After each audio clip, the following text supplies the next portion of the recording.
What's good, everyone? This is Manaro and welcome to my channel. Today we're kicking off our reread for A Dance with Dragons. We're going to be covering the prologue and chapters 1 through 12. Hope you enjoy. Wounded from the Battle of Castle Black, skin changer Varamyr Sixskins is dying and tries to plot to take over the body of his companion, Thistle. The chapter begins from the perspective of a skin changer in the body of a wolf. The warg leads a small pack on a hunt. They hunt free folk fugitives and kill them. After the kill, the warg returns to his human body. He is Varamyr Sixskins and is seriously wounded. Like other free folk, he had fled after their defeat at Castle Black. Varamyr burned when his eagle was killed, and he lost his cloaks and rings. After he robbed a dead woman of her cloak, her son stabbed him. His companion, Thistle, has sewn the wound together, but it is too serious, and Varamyr knows he is dying. He thinks back over his youth when he was still called Lump. As a youth, he had slipped into one of his father's dogs. The dogs killed Bump, his little brother, and Varamyr remembers his brother looking at him and knowing. Because his father didn't know which dog had killed Bump, he killed them all. When the last dog was killed, Lump, who was in him, screamed, which made his father understand his son's ability. His parents then brought Lump to Hagon, another skin changer. Hagon raised Lump and taught him about skin changers, although Lump did not adopt his morals, particularly regarding what Hagon describes as abominations: eating the flesh of man while inside an animal, mating with a beast while inside one, and seizing the body of a human. When Hagon died, Varamyr drove him out of his wolf, Greyskin, to claim the wolf for himself. Later, Varamyr adopted more animals and became Varamyr Sixskins. He established himself as a kind of lord, taking tribute in food and using his animals to bring him women from nearby villages. Varamyr wakes up from his memories when Thistle returns. As he knows that his body is dying, he turns on his companion to take over her body. She struggles and eventually manages to escape his control. As he dies, he half regrets trying to take over Thistle's body, but also half regrets failing at that. He awakens in the body of one of his wolves. Later, his pack discovers Thistle. Frozen blood clings to her. She has become a white. As her blue eyes stare into his wolf eyes, he knows she sees him. Tyrion is in the cabin of a ship fleeing across the narrow sea, perpetually drunk and racked with guilt over his betrayal of the Lannisters and murder of his father, as well as his anxiety over the fate of Tisha, whom he knows to be the only woman ever to have truly loved him. Having escaped and found passage across the sea thanks to Varys, he ponders where he might be going. He decides he would prefer to go to Dorne, so he can raise his niece Myrcella to the Iron Throne.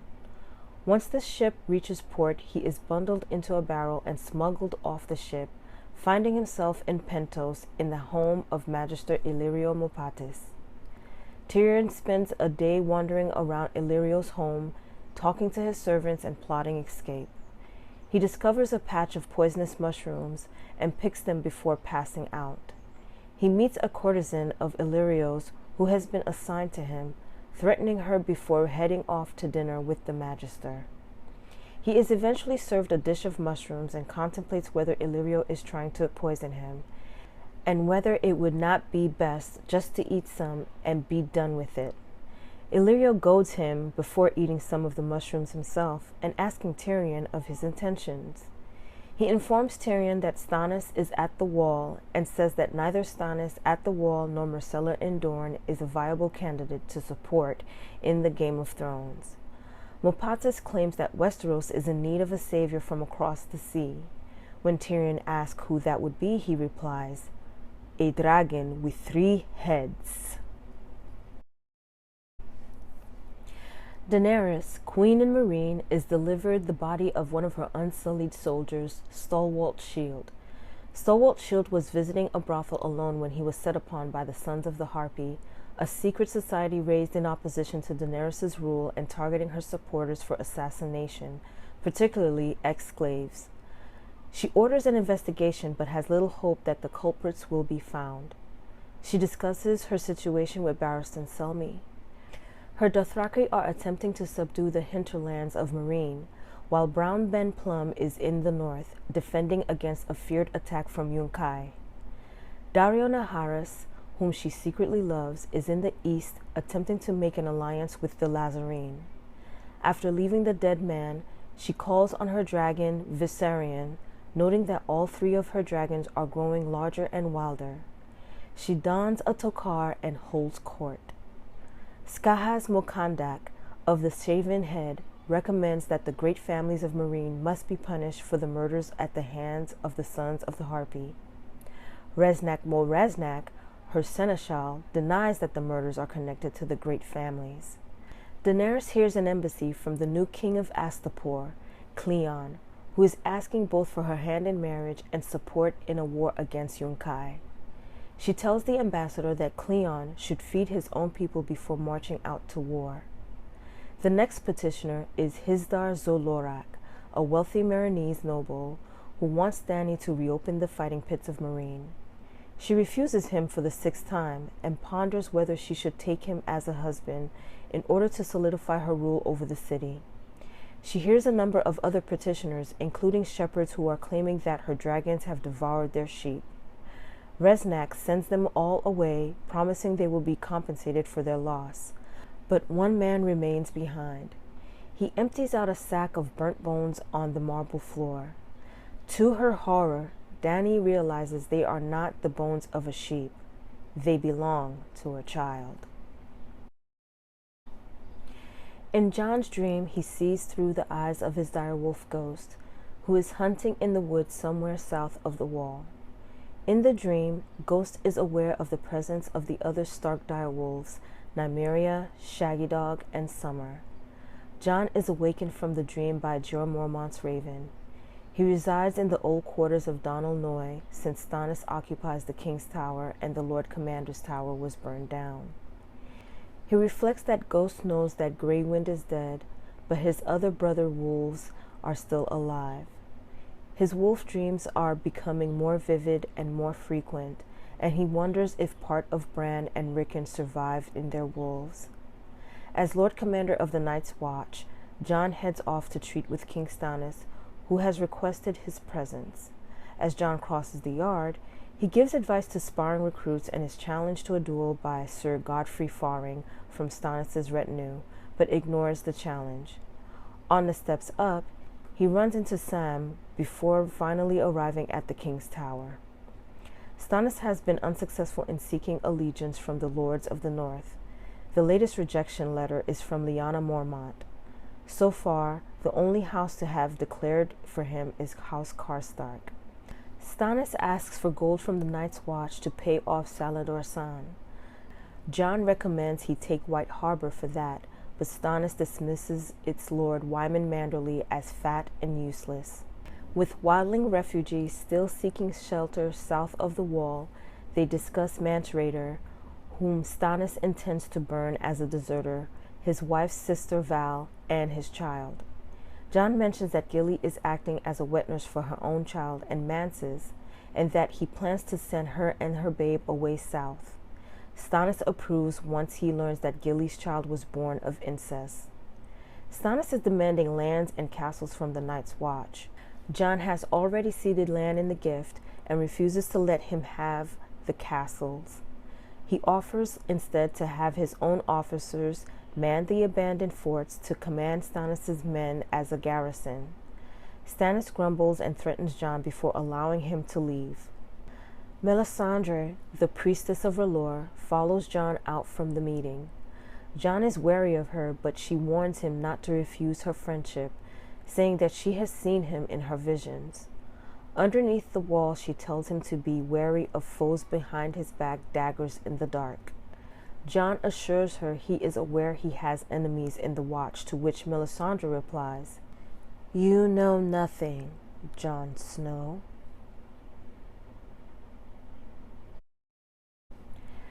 Bran is making his way through the haunted forest in search of the three-eyed crow, accompanied by the Reeds, Hodor, and Cold Hands. Bran's skin changes into summer frequently, and even into Hodor, although Hodor seems to dislike the experience. Cold Hands is riding on an elk and is accompanied by ravens. Jojen is becoming ill and weak. Cold Hands stops to deal with foes he refuses to name, backtracking while the others continue on. Mira points out that they have never seen Cold Hands' breath, even in the icy weather, and he does not eat, or drink, or sleep. Bran points out that Cold Hands saved Sam and Gilly from whites, so they must trust him. Bran enters summer in order to find an abandoned wildling village for shelter. As they rest, Jojen refuses to eat despite his weakness, telling his sister that this is not the day he dies. All four of them are near starving, but they refrain from lighting a fire at Cold Hands' instruction. Sleepless, Bran enters summer on the hunt, who has found the corpses of 5 men, and the wolf pack that found them first. Summer Bran squares off for a fight against the leader of the pack, seeing in his eye that he is in fact a warg like him. Bran Summer defeats the pack leader, making the pack his, and giving him the choice parts of the dead men. The dead men are in black, men of the Night's Watch. Bran awakens to a fire. Cold Hand has killed a pig for them, and as the dawn is near, he allows them to light a fire to roast it. Bran asks Cold Hands who fears the flame, what happens to the foes. Cold Hand replies that they will not trouble him. He does not deny that they are dead at his hand. Only Jojen pays attention when Bran asks who they are, but he already knows they were men of the Night's Watch. Bran asks the ranger about his black hands, and he tells Bran that the blood runs into a man's extremities and congeals once he is dead. Mira demands to see his face, but he refuses. Bran knows that he could not pass beyond the wall and its enchantments. Mira asks who the three-eyed crow is, and he replies, "A friend, dreamer, wizard, call him what you will, the last green seer." Mira asks Jojen if he has dreamed this, and he says that they have come too far to go back now. Tyrion has been smuggled out of Pentos inside the litter of Illyrio Mopatis, and they are now on their way to the Rhoyne. Illyrio explains that Tyrion and a sellsword called Griff will meet Daenerys in Volantis, while he remains to smooth the way for them in Pentos. Illyrio tells Tyrion that Daenerys has need of cunning men such as him, but Tyrion is suspicious. Why does Illyrio have a stake in helping Daenerys claim the Iron Throne? Instead of answering, the merchant tells of how when he first met her, Daenerys was young and fearful, and her brother Viserys was foolish and greedy, and Mopatis had to post guards on her door to prevent her brother from undoing years of planning by entering her chambers and raping her before she was given to Khal Drogo. He recounts how the meek little girl he knew was reborn in the Dothraki Sea as a true Targaryen, before turning to Slaver's Bay, conquering Astapor, cowing Yunkai, and sacking Meereen. He now expects her to make her way to Volantis, where she will meet Tyrion and Griff with enough forces to carry her to Westeros. Tyrion presses Illyrio, wanting to know why a slaver city like Volantis and a man such as Illyrio would want to assist Daenerys, and he says that her brother promised him the position of Master of Coin and the castle of his choice. Tyrion also demands to know how he is friends with Varys, and Illyrio tells him that the two of them were thieves together in Pentos, with Varys spying on and stealing from the other thieves, then passing them on to Illyrio, who would return the goods to their rightful owners for a fee. Varys trained a network of spies, young boys and girls, to steal information, and eventually the two of them became influential enough that Illyrio was able to marry the daughter of the cousin of the Prince of Pentos, and Varys was sought by Aerys the Mad in his paranoia for the post of Master of Whisperers. Over several more days' travels through Andalos, Illyrio tells Tyrion that he has managed to persuade the Golden Company to break their contract with Myr, and instead accompany Daenerys. When Tyrion questions how Illyrio convinced the Golden Company, a group that has spent most of its history warring with the Targaryens, to side with Daenerys, the Magister reminds Tyrion that the Blackfyre pretenders are no more, and that Daenerys can give the Company of Exiles what the Blackfyres never could. She can finally take them home. After Tyrion recounts the story of Hugor of the Hill, he tells Illyrio that he had originally intended to become High Septon before he met and married Tisha. Illyrio likewise has the story of a Lycian bedslave, Sarah, his second wife, who was killed by the Grey Plague.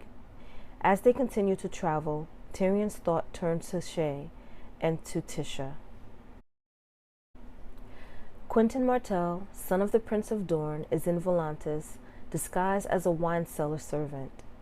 He and his servant are attempting to book passage to Meereen aboard a ship, but even in the massive port of Volantis, they are unable to find a single ship willing to risk the trip to Slaver's Bay while there is war brewing and the slave trade and fighting pits are both terminated. Quentyn is anxious, trying to get to Daenerys in Meereen as his father commanded, intent on marrying her. He has heard that she is the most beautiful woman in the world. Quentyn is accompanied by Jairus Drinkwater, acting as his merchant master, and Archibald Ironwood. On the trip from Dorne aboard the Meadowlark, they were attacked by corsairs from the disputed lands, losing their maester Kedry, William Wells, and his dear friend Cletus Ironwood. Quentyn feels their loss keenly and feels in dire need of his missing maester's counsel. Quentyn and Jairus meet with the captain of the Adventure, a smuggler's ship who agrees to take them to Meereen only if they are prepared to pay 3 times the normal fare for each of them. Quentyn knows that the man simply plans to take their money and either kill them or enslave them at the first chance he gets. The pair debate whether they should give up their quest and return to Dorne, or attempt to travel to Meereen overland via the Demon Road. Quentyn is anxious not to have any more deaths on his conscience, but he feels his duty to Dorne and to his father is too important to turn back. They travel through the streets to the merchant's house to meet with Archibald Ironwood. Along the way, they encounter a party of Windblown who are recruiting soldiers as they head to Yunkai to war against Astapor and Meereen. Quentyn tells him that they have no choice but to board Adventure, but Archibald says there is another way to Meereen, less honorable but faster than the Demon Road. Jon summons Gilly and, despite his own misgivings, forces her to give up her own child and take Mance Rayder's baby away with her, disguised as her own. Gilly is distraught, but Jon tells her that Melisandre will burn the child for the purposes of a spell, as Mance was king beyond the wall, and the blood of kings have magical powers. Jon warned her that if Mance's son is burned, her own will die as well. She leaves wordlessly. Soon after, Sam arrives. After a brief discussion regarding what they know of the others and how to stop such monsters, Jon breaks the news that he is sending Sam to the Citadel so he can train to become a maester and replace Maester Aemon. Sam will travel by sea from Eastwatch along with Gilly and the baby and Maester Aemon. Sam leaves him distraught, while Jon remembers something Maester Aemon told him when he became Lord Commander of the Night's Watch. "You will have little joy of your command, but I think you have the strength in you to do the things that must be done. Kill the boy, Jon Snow. Winter is upon us. Kill the boy and let the man be born." Jon makes his inspection of Castle Black, during which he hears a report from Dwywin and Kedge White-Eye, the 2 of the Queen's men. Sir Richard Horpe and Sir Justin Massey were seen riding off to the south. The next morning, Jon wakes early to see off Sam, Gilly, and Maester Aemon. As they depart for Eastwatch, he then meets with Ranger Bedwick. Jon tells Bedwick that he is putting a garrison in the abandoned Way Castle Icemark and giving him command of it. Both of them assert the danger of wildlings climbing over and creating a toehold for the rest, referring to Raynham Redbeard, having done just that to bypass the wall. Jon says he is intending to garrison all of the castles of the wall, but for the time being, only Icemark and Greyguard. When he learns that Janos Slynt is to command Greyguard, Bedwyck urges Jon to choose someone more trustworthy. Half the morning passes before Lord Janos reports as commanded, escorted by Keggs and Dolorous Ed. Jon tells him that he is giving him command of Greyguard, partly in light of Slynt's years commanding the City Watch, but primarily to separate Slynt from Alliser Thorne and ending their scheming.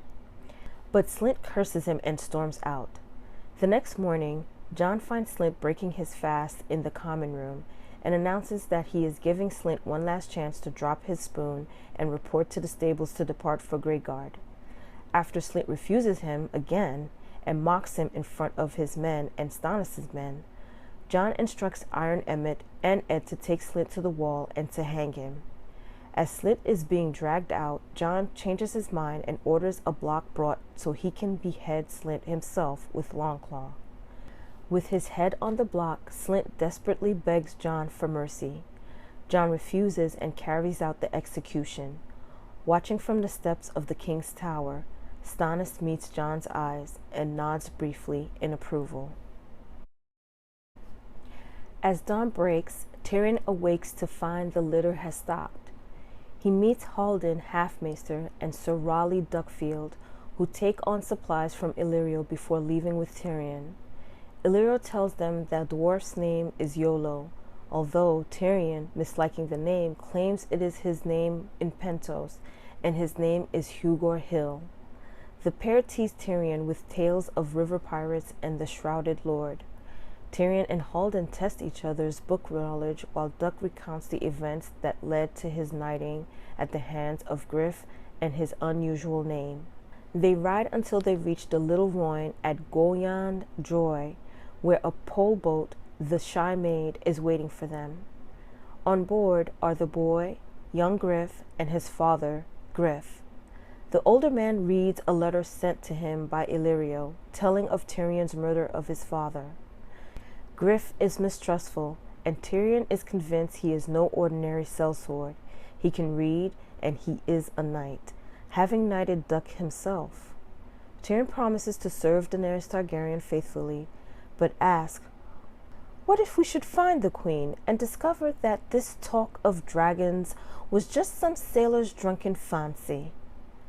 This wide world is full of mad tales, grumpkins and snarks, ghosts and ghouls, mermaids, rock goblins, winged horses, winged pigs, winged lions."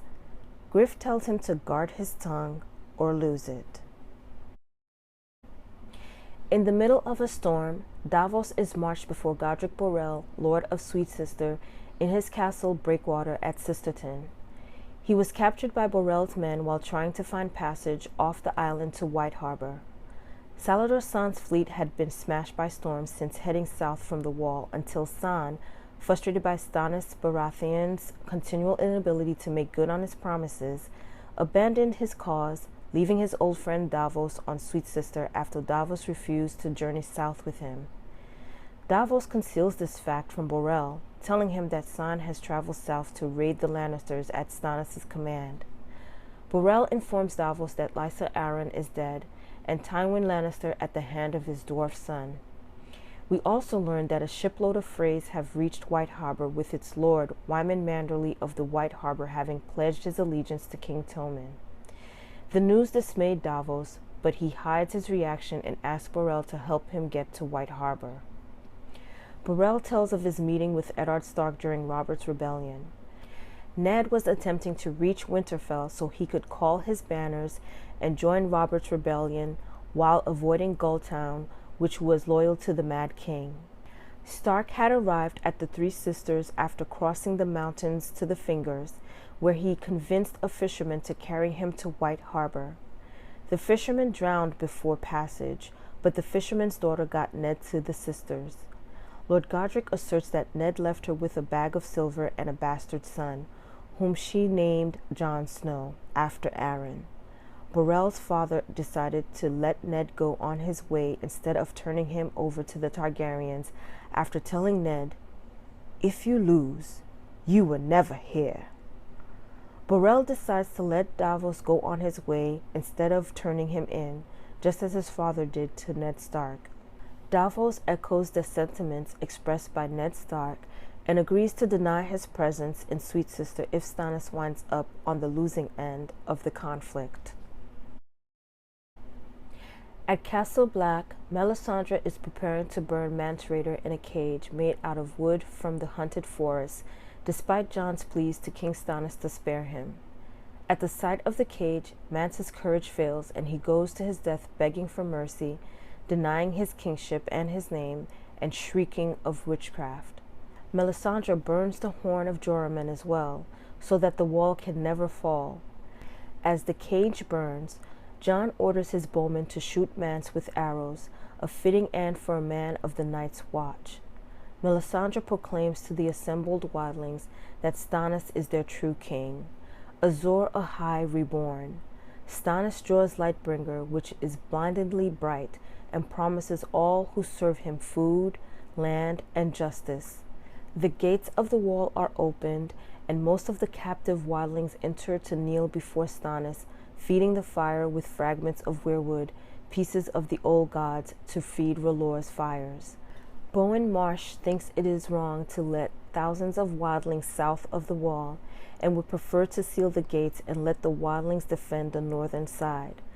Many of the men of the Night's Watch are also muttering against the perception that Jon has taken Stannis' side in the Game of Thrones.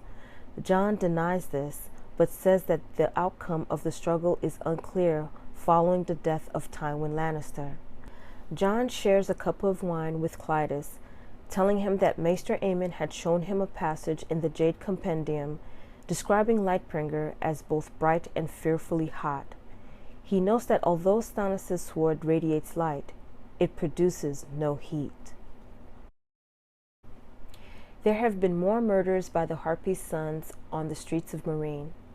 This time they involved an attack on fully armed Unsullied in pairs. 9 died, including one of Missandei's brothers, Mosador. Once again, Daenerys orders an investigation, permitting Skahaz Mokandak to torture a wine cellar when she discovers that 3 freedmen were among the slain. Furious, Dany orders the Unsullied to restrict themselves to patrolling the walls and imposes a blood tax on the great families of Meereen to fund a new mixed force of freedmen and shave pates to patrol the city streets under the control of Skahaz. The families of Zak and Marek are preparing to leave the city. The queen orders that their wealth must remain behind, as well as some of their children in her custody. That night, Dany offers Missandei the chance to return to Nath, but the girl feels safer with her. Dreaming of Daario Naharis, Dany hopes that the sellsword will remain loyal to her. Dany goes to take a bath on her terrace when she is surprised by the voice of Quaithe, speaking to her via some magic. "Hear me, Daenerys Targaryen. The glass candle are burning. Soon comes the pale mare, and after her the others, Kraken and Dark Flame, Lion and Griffin, the Sun's Son and the Mummer's Dragon. Trust none of them. Remember the Undying. Beware of the perfumed seneschal." After telling her to remember who she is, Quaithe is gone. As the sun rises, Dany breaks her fast and prepares for court. At court, she gazes suspiciously as Reznak Moherznak. Could he be a traitor? Hizdar Zolorak pleads for the 7th time for the reopening of the fighting pits, this time cunningly presenting former fighters who themselves willingly ask to be returned to combat. She promises to consider all they have said and then ends the session. Barristan Selmy relates how he escaped from King's Landing and Joffrey's guards and defends Eddard Stark when Daenerys angrily denounces him as a traitor, asserting that Stark argued against having her killed in the small council. Dany asks to see her dragons. Rhaegal and Viserion have been chained up in a pit since the killing of the little girl Hosea, but Drogon could not be taken and was last seen flying off north to the Dothraki Sea. Big Walder and Little Walder enter a cell in the dungeons of the Dreadfort. Cowering before them is a weak and foul-smelling man who knows his name is Reek, but that he once had another name. Reek is so weakened and mentally ravaged that he is terrified of the two 8-year-old Freys. He remembers his attempt to escape with the bedwarmer Kira, but that had been a ruse by Ramsay Bolton for his own amusement. Kira had suffered horribly at the hands of Ramsay's dogs, and Reek had lost several of his own fingers and toes through agonizing flayings at the hands of the bastard's boys. The Frey boys bring Reek before Ramsay, who is with Arnulf Karstark and Hothar Umber. Ramsay taunts him in front of his guests. The reader learns that Reek is Theon Greyjoy when Arnulf Karstark remembers him as Stark's ward. In his degraded state, Reek thinks of him as a merciful and kind master. Ramsay promises him a bath, since he rides to war and needs Reek's help to bring home his virgin bride. Well, that's it, everyone. Thank you for stopping by and watching my video. I hope you enjoyed it.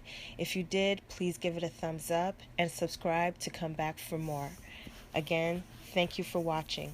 Bye.